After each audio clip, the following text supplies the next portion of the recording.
Primeiro livro de Reis, capítulo 11. O rei Salomão amou muitas mulheres estrangeiras, além da filha do faraó. Ele se casou com mulheres de Moabe, de Amon, de Edom, de Sidom e dos hititas.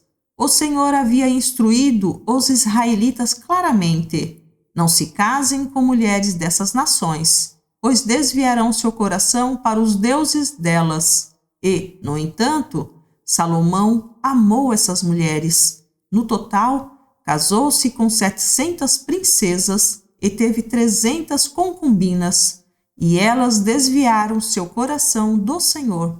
Quando Salomão era idoso, elas o induziram a adorar outros deuses em vez de ser inteiramente fiel ao Senhor seu Deus, como seu pai Davi tinha sido. Salomão adorou Astarote, a deusa dos Sidônios, e Moloque, o repulsivo deus dos Amonitas. Com isso, Salomão fez o que era mal aos olhos do Senhor. Recusou-se a seguir inteiramente o Senhor, como seu pai Davi tinha feito. No monte que fica a leste de Jerusalém, chegou a construir um lugar de culto para Camos, o repulsivo deus de Moabe, e outros para Moloque, o repulsivo deus dos Amonitas. Salomão construiu esses lugares de culto para que suas esposas estrangeiras queimassem incenso e oferecessem sacrifícios aos deuses delas. O Senhor se irou com Salomão, porque o coração dele tinha se desviado do Senhor, o Deus de Israel, que lhe havia aparecido 2 vezes. Ele tinha advertido Salomão especificamente de que não adorasse outros deuses, mas Salomão não obedeceu à ordem do Senhor. Por isso, o Senhor lhe disse: uma vez que você não cumpriu minha aliança e desobedeceu a meus decretos, certamente tirarei de você o reino e o entregarei a um de seus servos. Mas, por causa de seu pai Davi, não farei isso enquanto você estiver vivo. Tirarei o reino de seu filho e, ainda assim, não tirarei dele o reino inteiro. Deixarei que governe sobre uma tribo, por causa do meu servo Davi e de Jerusalém, a cidade que escolhi. Então o Senhor o levantou o edomita Hadade, da família real de Edom, para ser adversário de Salomão. Anos antes, Davi tinha derrotado Edom.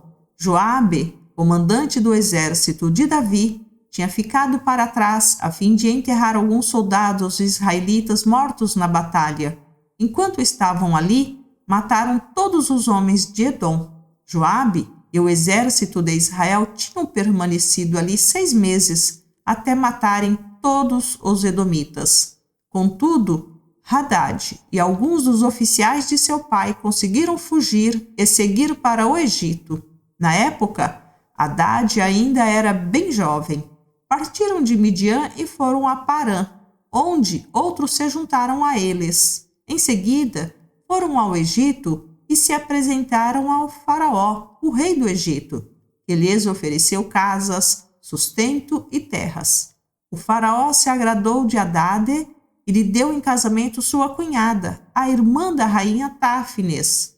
A esposa de Hadade deu à luz um filho chamado Genubate.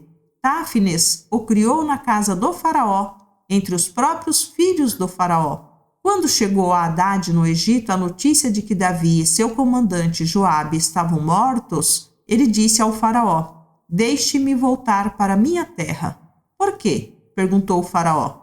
O que lhe falta aqui para que você queira voltar para sua terra? Não me falta nada, respondeu ele. Ainda assim, peço que me deixe voltar.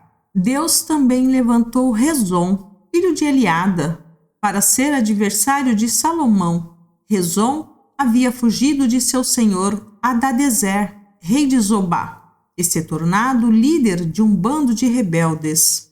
Depois que Davi derrotou Hadadezer, Rezon e seus homens fugiram para Damasco, onde Rezon se tornou rei. Ele foi inimigo ferrenho de Israel durante o resto do reinado de Salomão.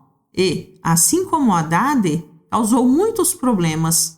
Rezon continuou a reinar na Síria e odiava Israel profundamente. Outro líder rebelde foi Jeroboão. filho de Nebate, um dos próprios oficiais de Salomão. Veio da cidade de Zeredá, em Efraim. Sua mãe era viúva e se chamava Zerua. Esta é a história por trás de sua rebelião. Salomão estava construindo o aterro e reparando os muros da cidade de Davi, seu pai. Jeroboão era um jovem muito capaz e, quando Salomão viu como era diligente, encarregou-o dos trabalhadores das tribos de Efraim e Manassés, os descendentes de José. Certo dia, quando Jeroboão saía de Jerusalém, Aias, profeta de Siló, encontrou-se com ele no caminho. Aias vestia uma capa nova.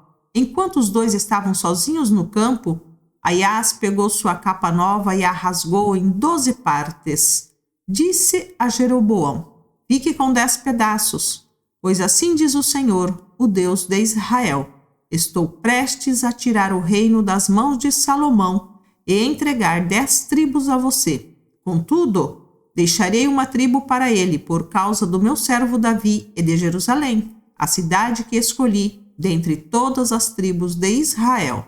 Pois Salomão me abandonou e adorou Astarote, a deusa dos Sidônios, Camós, o deus de Moabe, e Moloque, o deus dos Amonitas.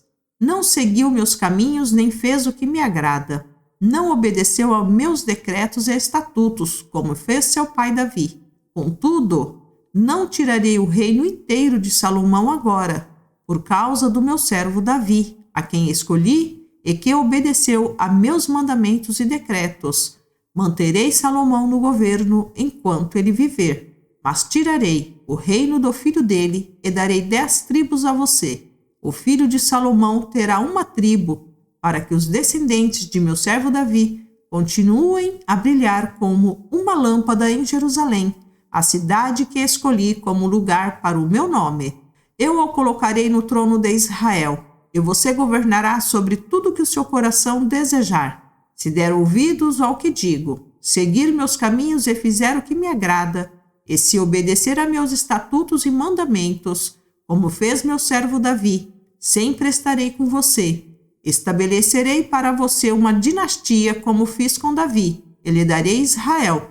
Por causa do pecado de Salomão, castigarei os descendentes de Davi, mas não para sempre. Salomão tentou matar Jeroboão, mas ele fugiu para junto de Sisaque, rei do Egito, e ficou ali até a morte de Salomão.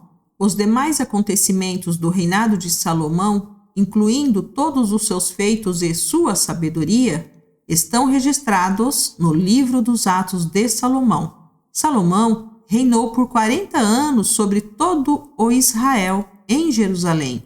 Quando morreu e se reuniu a seus antepassados, foi sepultado na cidade de Davi, seu pai. Seu filho, Roboão, foi seu sucessor.